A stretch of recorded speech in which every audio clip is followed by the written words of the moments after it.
We're going to let, here it goes. Welcome to West Virginia Uncommonplace. My name is J.R. Sparrow, and I am here today with an amazing author. His name is Colin Leonard. Colin, please say hi to everybody and tell us just a little bit about yourself before I ask you my famous question. Hi, JR, and hi, everyone else, and the people on Twitch who are looking backstage.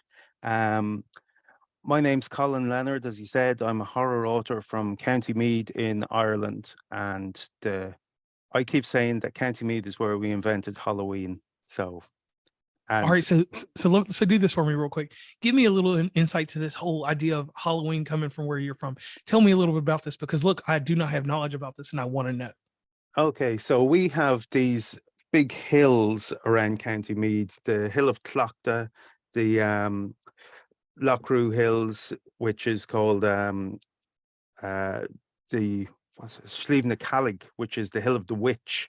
So back in the olden days, they used to hold fire festivals on these and at Samhain time. So they reckon that's the precursor to Halloween as we know it. Okay, so Colin, tell us a little bit about yourself so the audience can get a little bit more personable with you because we want to know what shaped and molded you to decide to start writing because writing is a very hard thing to do. People think that just because we went to school and we did a little creative writing, had to write a few papers, probably even wrote a few stories that could have been novels if we put them all together. So tell us a little bit about your upbringing and tell us what got you into writing. So I was always a huge reader from when I was a kid and got into writing as well, doing essays in school, that sort of thing. When I was in secondary school, which is, I guess, your high school over there, Yes. I would have entered school magazine competitions and writing stories set in the Vietnam War and about alien invasions and things like that. So, and it was an all boys school, so they lapped it up and won a couple of prizes at that. Uh, so I always wanted to write, and because I was obsessed with reading, the only thing I wanted to do in university was English literature. So um, I did that, and then fell into various other parts of life, and writing went by the wayside for a good while. Now I still would have written all the time, but I was between working. Uh, Partying. I'm of an age that uh, was big into the clubbing generation and the rave generation back when I was in my early mid 20s. And then travel, everything else, just kind of everything got mixed up until I really put my head down and said, okay, apart from the writing, I'd like to get this stuff published. So that was another journey after that. But Okay. So let me ask you this. So you go through this journey of life, like you said, what you call secondary school, we call high school. So you mm, went off in high school, all boys school, and you wrote things and people got entertained by them. So when yeah. people got entertained by your work, did one of your colleagues, one of your friends just come up to you and say, "Hey, I like what you're doing"? Did someone give you like a little bit of motivation behind what you were writing, or a teacher maybe to continue going further with it on in life? Oh yeah, absolutely. I had really good English teachers. There was a Mrs. Boyle who was very encouraging for most of my secondary school life there. And funny, and friends as well would have been encouraging and liked it. My parents were great. My family were very encouraging of writing. We were a house that was filled with books as well. My grandfather was a published poet. He was a working man, but he got poems published in the national newspapers over here. Kind of, he was friends with a very famous poet, Francis Ledwidge, who was around our area. He was a World War One poet. So that kind of sense of literature being always important, and but not just important, but fun as well. hence the hence the leaning towards horror and genre stuff as well as literary fiction. Okay, okay. I like the sound of that, and I like how it all rolled around and then it formed who Mm, you are today. So let's do this real quick. You get out of secondary school, you get to college, or you get into the real world of working and stuff. Did you have to put your books on hold when you got out of high school or out of secondary school? Did you go to college? What happened after secondary school? After that, as I say, I went to UCD, University College Dublin, and picked English literature to study. Now, again, wasn't with any career in mind. It was just I wanted to do English lit over there.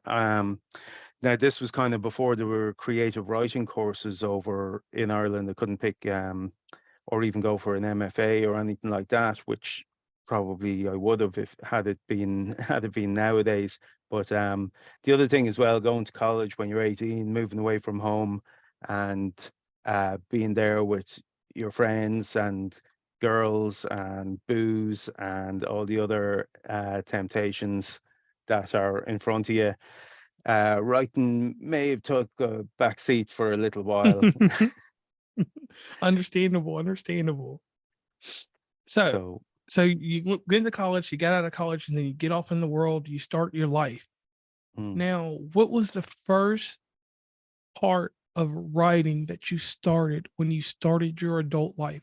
Because I want to ask you another question before we get to that one.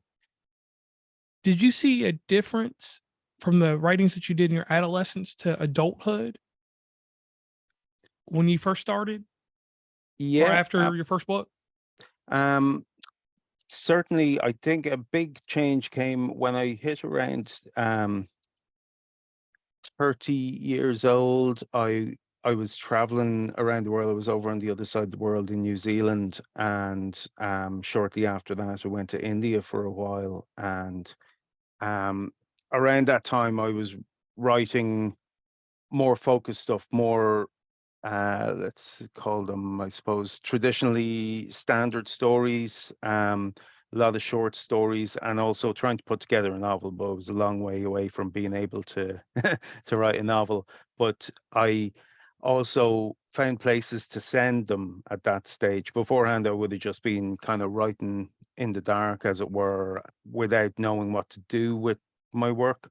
Um, but I put a little effort into finding little horror magazines to send them to. When it was over in New Zealand, I got my first one story published. It wasn't published in New Zealand, it was published in the UK, but I was in New Zealand when that happened.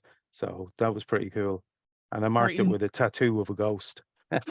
so let me ask you this. So once you got this published in the UK, how did that make you feel? Like, did it make you feel that you were accomplished, or did it make you feel like you were starting on your journey, like you were getting ready to get out there and do more than just what you had already put out? Oh yeah, it was definitely it was a marker. It was something kind of the first thing published was a really big deal for me. And even though I was kind of old enough to understand that, as you say, it was just the start of where I wanted to go. Um, but but yeah, it was important. It was very exciting to see your story, the words you wrote in the magazine was a big deal, all right. Okay, okay. Now, And I got a fiver for it as well. oh, seriously? Yeah, big money, Whoa. five English pounds. Oh, okay. So you got out there, got a little change, and then what happened after New Zealand? After New Zealand, I went to India. Uh, Spent 6 months over there, did some more traveling, came back here to Ireland. Again, caught up with work, and uh, I'm a big music fan. I would have gone to a lot of festivals, concerts, things like that. And around shortly after I came back from India, or a year or two after I came back from India, I met the love of my life, who's now my Oh, wife. okay. And Congratulations, congratulations. thanks. And then we traveled to India, and then we for a little while, and then came back to Ireland and started a family. Bought a little 200-year-old cottage in the middle of the country, so that's started filling out with babies and enjoying the rural. We both come from a rural background, so even though we would have traveled and lived in cities and done all that, it was important for us to bring our kids up in the middle of the countryside with a field that they could chase butterflies and make dens and run around in. So we did all that, and that was kind of a spur to take things more seriously, I got a bad soccer injury at that time as well. I would have played Oh, soccer most weekends. I was quite into soccer. So, and funny, it was around that time, and that was around the birth of my uh, first child, that I said, right, I'm going to have to take writing more seriously now, go back to it, and try and write a novel. okay. Now let's go into the nitty gritty. Why we are here today? Country roads. Mm, Don't go outside alone. mm, Now, this book here, you published it in July, correct? yep. And this book is readily available where? And I want to say one place I know, Amazon. Amazon, that's one place. The other place you can go to is my publisher's website, and they're called Bridget's Gate Press. Um, and the good thing about going there, they'll probably lead you to Amazon, but you can check out all their other great titles while they're there. They have a ton of dark stuff and horror stuff, really good things going on at the moment. They're a very vibrant publisher. Okay, okay. Now, audience, one thing that we do on this show, we do this thing we call the shameless plug. And the shameless plug is something that we do so that you can find the author of this book, which is Colin. And if you want to get more enticed into anything and everything that he will be doing and has done from the past, present, and future, you can find him. So, Colin, real quick, could you please give us a shameless plug where people can meet and greet you across the internet? Across the internet, I'm have it all gathered at collyleonard.com. So that's Colly Leonard, Leonard.com. And that'll bring you to, as you say, all my stuff that I've done, any anthologies I'm in, any social media that I'm on, which isn't loads, but I'm on Twitter. You can always say hi there. Okay, X, okay. I mean. Yeah, X now. That's a Yeah. crazy thing. You're the first podcast I've done since that's all happened. But we were not going to go talk all about that and No, no, get no. Elon and them some money on that. No, we're not going to do that. So here's the thing, audience. I want you to remember this. The great thing about podcasts, inside the show notes, all the information that we have said here today will be available, and I will put an ebook link directly to this, and I will get from Colin the rest of the information later to put in those show notes so that you guys can go to the show notes and find him and meet and greet him across the internet. Get enticed with his books and continuously keep following him for the rest of your lives as long as he continues to do whatever makes Colin perfect. So, Colin, Thanks please, very much. please do me an amazing favor. Mm. Now, one thing I want to say, and this is just for the West Virginia people, when I saw that Country Roads, I was like, an Irishman writing about West Virginia? And then I had to take a turn and, it's not about West Virginia, but the title will entice you. So any of my West Virginia audience, please definitely go check this out because Country Roads, he's telling you they won't take you home if you go alone. So definitely, can you please tell us a little bit about this book? Because I want people to get enticed. That's the word I like to use. That's my way to pull people. If you can't get enticed, you can't get into things. Okay, so no, it's not about West Virginia, although it probably doesn't do any harm for people to remember it thanks to the song. But it's about the country roads that are out that window behind me. Because when we moved out to the middle of nowhere here, little did we realize that there was demons and old ancient creatures in these country roads that we live in beside, and you'd hear all sorts of crazy stuff going on. Now, could have been just joyriders, but I like to think that it was cluricons and far darrigs, who are like evil goblins that are coming from Irish mythology.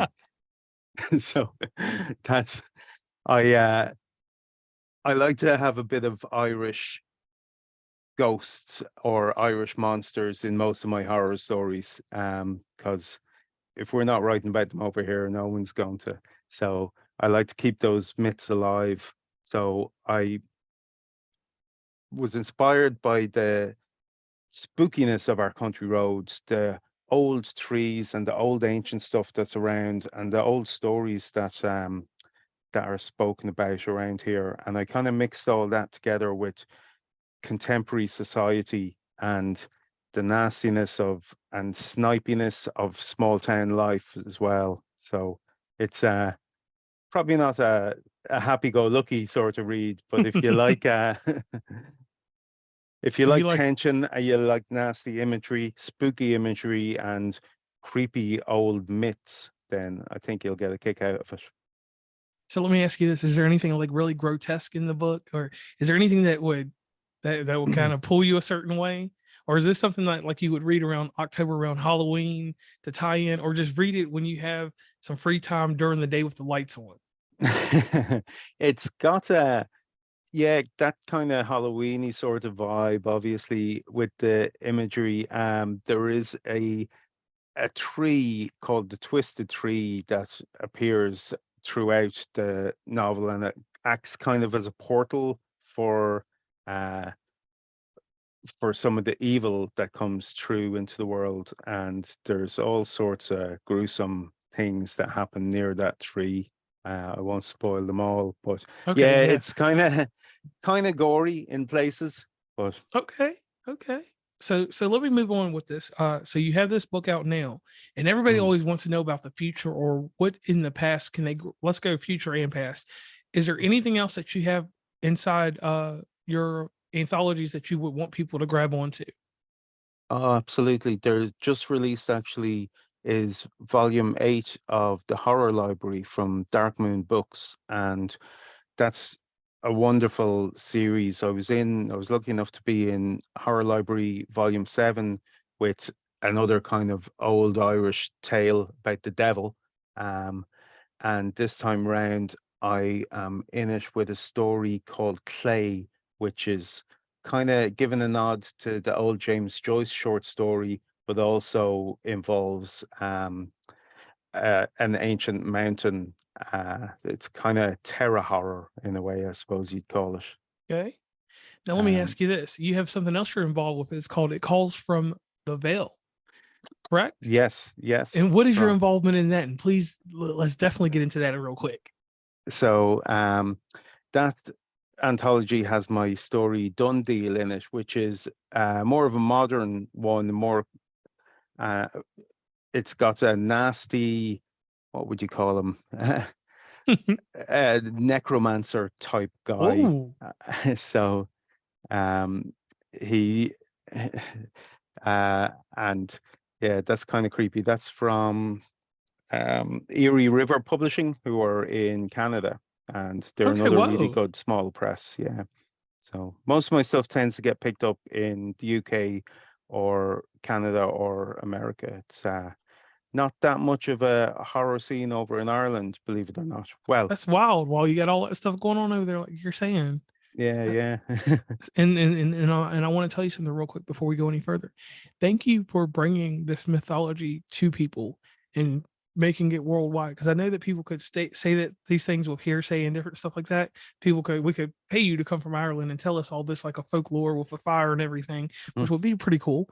But thank you for publishing this. So real quick, I want to do a little bit with you that I do with every single author that comes on this show. And I used to do a special show called Author Circle. I want to ask you some questions about the creation process of your writing, because okay. what I have found from one writer to one author to a prose to whatever they're doing, no one is the same. Never can find a duplicated story. So let me ask you this, Colin. When you get the idea to write something, how does it come out? And does it come on pen and paper, or are you typing it, or are you putting it on a computer? Because I got one lady that's all the way out there. Where was she at? She was in Australia actually. She actually Oh, still wow. has a typewriter, a brother typewriter, and she types her stuff out, even though she's going to take it and put it somewhere else. She takes the man hours or whatever hours you want to call them, types this stuff out, marks through things, edits it, and then she goes to type it on her computer, which is a lot of typing. But I want to know your process.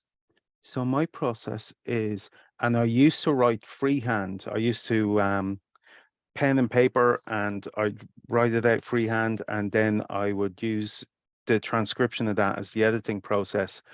But what really kind of made me more productive was I got this. Well, it's not this one. This is about the third generation of it. It's a just a tablet that has my Kindle on it. I only use it for reading and writing. So it's just purely literature in that. So I will write in Google Docs on that. I'll write all my first drafts in Google Docs on that. And then, because that means I can do it anywhere. I have that with me all the time. I'm never looking for pen or paper. I write in car parks. I write while I'm waiting for the kids to um, come out of a dance class or whatever. So if I always have that with me, I can get my writing done. And then I'll transfer from Google Docs into Word, look at it in different fonts and all that, and tidy it up after on a desktop. Okay. Now, here's the hardest question, and it's not the criticism question because everybody can answer criticism question, but writer's block. Have you ever experienced it, or have you had notions of it? Because I've heard from some people that they've never had writer's block, but they've had sometimes where they had to stop because the emotions and what they're writing about sometimes was overwhelming. So, to you, did you have writer's block at any point? I wouldn't say writer's block, more kind of laziness, the same way as if you're going to the gym all the time. You mightn't want to go every day, or you mightn't want to go, but once you're in there, you can do it. That's the hardest thing, is to if you're not feeling it, to force yourself to start writing. But even if you just sit down half an hour, 200 words, that's it. Now, other than that, you need a break sometimes. And I've only, because I was doing a lot of publicity and that kind of stuff for the release of the novel, I took a good month-ish off. I had other anthology stuff, edits and things happening. So I didn't write any fresh words there until about a week ago. And then I just got slowly back in. But it's just forcing yourself to sit and write 200 words, and it'll build up and build up. Okay, okay. Now, in any of your writing at the later age, have you had to deal with any strong criticism? Like someone said, maybe you could have done this way, or maybe you could have done this that way. Have you ever had to deal with any type of criticism like that? And if you have dealt with it, how do you transfer that into your work later? Do you mean kind of like criticism from editors or publishers, Yeah, or? yeah, like from editors and publishers, because I'm not worried about like the actual people that read your books, because they're gonna have they're gonna Mm, take or your short stories and different things, they're gonna have any type of notions they have towards it. yeah. For which you write, they're gonna get a strong emotion. So it ain't gonna be too much criticism to it. They're gonna be like, "Woo," a little scared. But what about editors and publishers? Like, have you had um, any? I've had usually, and it's funny with short story anthologies, because the numbers that are submitting to them are so massive. Like you're talking in your hundreds, in your thousands for some of them, that if you get accepted, you're usually just dealing with light edits after that. Because if it's not nearly ready to go, they're not going to take it, because they're going to have so much good quality stuff there. If it's not ready to go, they'll just pick the next one. And um, so not so much with the anthologies. I had a really good editor, L. Turpett, from Wales, who did Country Roads, and that was a whole new experience for me, with a full length novel and a bigger publisher.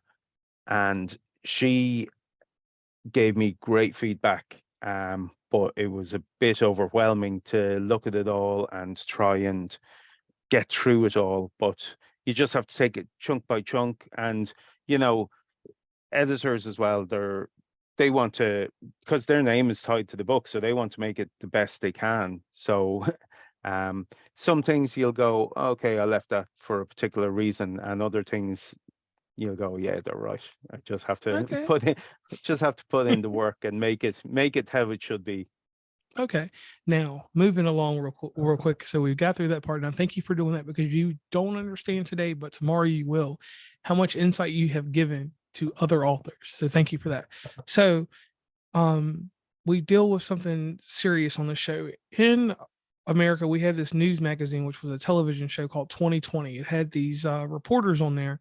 One's name was David Stossel, one was Diane Sawyer, and another one was Barbara Walters. Everybody knows who Barbara Walters is. She was the Mm, famous reporter and stuff. So they had a show called 2020. On 2020, they mm, ask you certain questions that are real tight, real personable, and they move and shake people in different ways. For me as a kid, I was 5, 6, 7 years old watching these shows, and I would see something intriguing and it would carry over into my Saturday morning. So Colin, it's your turn now to get your 2020 questions. Are you ready? Yeah. All right. So the greatest thing in life is the success that we breed or control or make. In my life, I've learned this one thing about success. Success, I'm never going to put a measuring stick to it. Success, I'm going to say that it's the progression of something that I've done better from yesterday till today. I'm never going to say success has a set of stairs or has a plateau to it. So, Colin, the serious question right now is, does success have a definition with you? And if you do have a definition of success, please explain it to the audience and tell us how you have started to succeed in success. Um,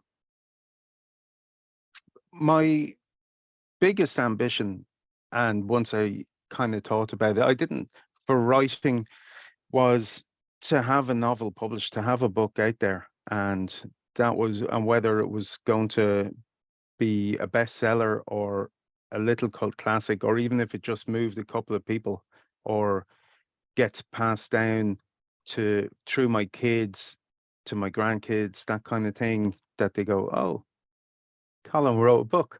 So uh, that's enough success. Anything else is gravy. So, Yes. and obviously, I want to keep writing. I love writing. I'd be writing anyway. Um, but as I say, that was that was a main driving force, just to have something out there that I could be proud of. And um, funny enough, everyone kind of looks and thinks, "Oh, you're not a real writer unless you've written a novel." Like, not that I necessarily feel that, but I did feel I wanted to write something long form before I could say that I was a success in what I wanted to do for myself. Okay. Okay. I like that. Now, here goes the next question. This is a hard hitting question. Mm. Now, everyone always talks about how they got inspired to write and stuff like this, but this is the first time I'm going to actually ask you this question. I've never asked anyone else. What was the first literary instrument? And when I say that, it could be a book, it could have just been you reading a pamphlet somewhere. What was the first literary, or we can even say device, whatever you want to say, or literary work? That's a better way. Literary work is what we'll go with, that caught your attention. For me, it was crazy. When I was growing up, it was this author named Ronald Dahl. He wrote this book called James and the Giant Peach. Oh yeah. Never watched the movie. That was the one that caught me in the intent of speed reading. But there was a book by what was the lady's name? Norton Juster or Juster Norton. It was called The Phantom Toll Booth. It was the first chapter book and it had illustrations in it too. So, obviously child minded at Mhm. that age, that I read completely through and I read it again. And the Phantom Toll Booth is something that I pass along to everybody. Never seen the cartoon or anything that goes with it. Never heard anything else about it because I thought it would be an amazing book to turn into a movie like everything else. But those were the first two things in my life that inspired me to want to read, wanted me to get into. Obviously, we had creative writing in my time frame, so it allowed me to go into creative writing and write different things at that point. And obviously, I moved on to this medium. But what was the first, book or something that tied you into loving reading and writing? Um, Funny enough, because I saw someone reading a copy of Asterix and Obelix the other day. Do you know Asterix Oh, and Obelix? The Gauls and Getafix and all yes. those guys. And I just remember being brought, because we'd go to the library every weekend in Navan, our local town, and just being so excited in case there was a new Asterix and Obelix book there. So that was the one that really, Wow. so you've that touch of comedy, history, um, and adventure, and a little bit of magic as well. So, Ooh, and that's a good one. And that's something that I can say too, because both of them, like from the books to the show or the movies that came out, and even over here, what's bigger now is the video games. Like, oh no yeah, way. yeah, I that's haven't seen the crazy. movie. I don't want to ruin my memories. Right? You don't. They're animated, but the animated ones. I haven't seen. I don't know if there's a live action, but there's quite a Oh, I few think, animated. Yeah, yeah, yeah. yeah. So that's crazy. So I like that. Now here goes our last question, and this is a hard hitting one. We never have a regret in the world. We don't want to regret anything. We always think of modifications we can do to things. But if there was one thing that you could add to your repertoire of skills with writing, what would it be? Because some people say that they have certain literary devices, like some people can write really well with foreshadowing. Some people can write really well, the different literary devices, like using alliteration, blah, blah, blah, all that other stuff that you can use. What is something that you would add to your arsenal that you don't have? I think possibly, and this is one of the reasons I'm drawn more towards horror, and I love horror. I think I'm okay with things like imagery and even tension, but I'd love to be able to write crime and real kind of Yes. intricate mystery stuff. I just and when I'm reading it or watching it, I kind of go, I get too caught up in it to nearly looking at in a structural manner to learn from it, which is a testament to the writing of that. But yeah, I wish I kind of had that naturally to be able to write really intricate kind of crime, mystery, detective stuff. Okay, so Colin, you just set yourself up for something. The next time that you and I talk, you should be able to do that, right?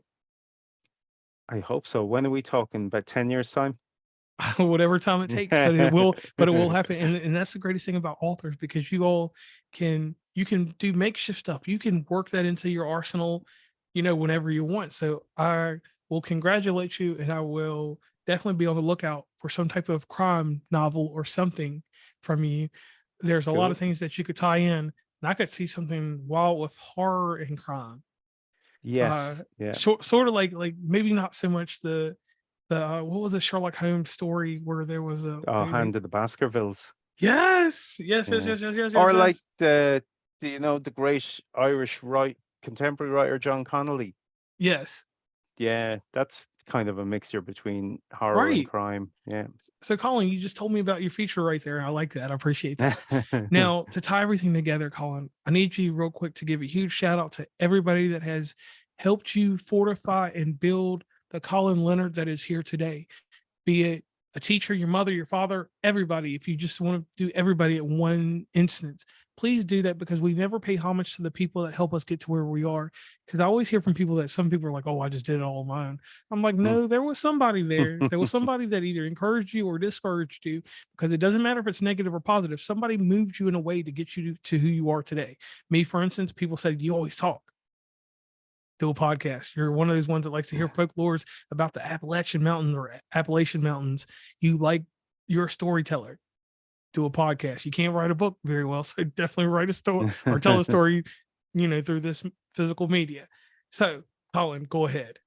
So, yeah, uh, as I said before, my parents, my family, my brothers and sister, my grandparents were all so encouraging.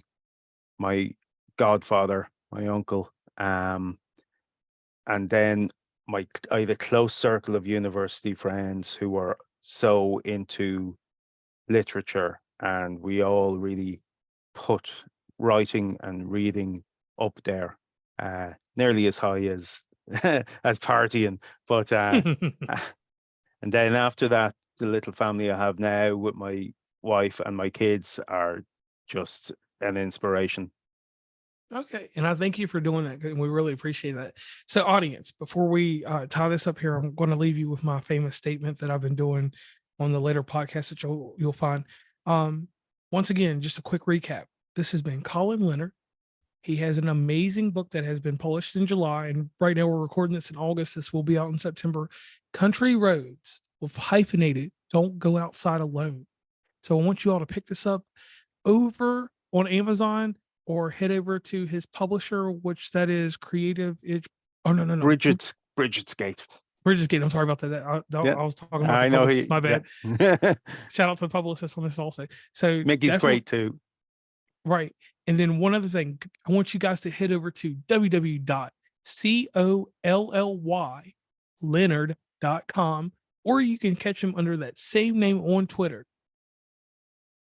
And once again, Colin, please leave us with a little bit that you want the audience to hear at the very end of the show. Because the greatest thing is that we have listeners that come midway through the show. I know that sounds crazy, but they like to skip the stuff that pays the bills, the ads and stuff, and they go straight to the middle sometimes, and then they listen to the end. So please give them a quick roundabout of where they can meet and greet you, like I just did, and just a little something to end the show with. Yeah, so you can catch me, as you said, on ColinLeonard.com, on Twitter at Colin Leonard, and I'm going to keep writing spooky, creepy Irish stories that tie in old legends and contemporary Irish society. So if you're into either of those things and you want a nice gory scare, then check out Country Roads. And once again, I am JR from West Virginia and Commonplace. And listen, remember this audience, and however you see this, if you see it visual or if you listen to it, always seek the uncommon, because seeking the uncommon is going to definitely tie you into the story, because this is uncommon. So definitely I want you all to go seek it, bring it back into your dwelling or whatever you're doing in life, embrace it, and then let Colin know about it. Everything will be inside the show notes. So, like always with every single show, I am signing off. Colin, you want to say goodbye to everybody? Yeah, goodbye, everyone. Thanks a million. And thank you so much, JR. It's been an absolute pleasure. And thanks a million for the opportunity. All right, guys.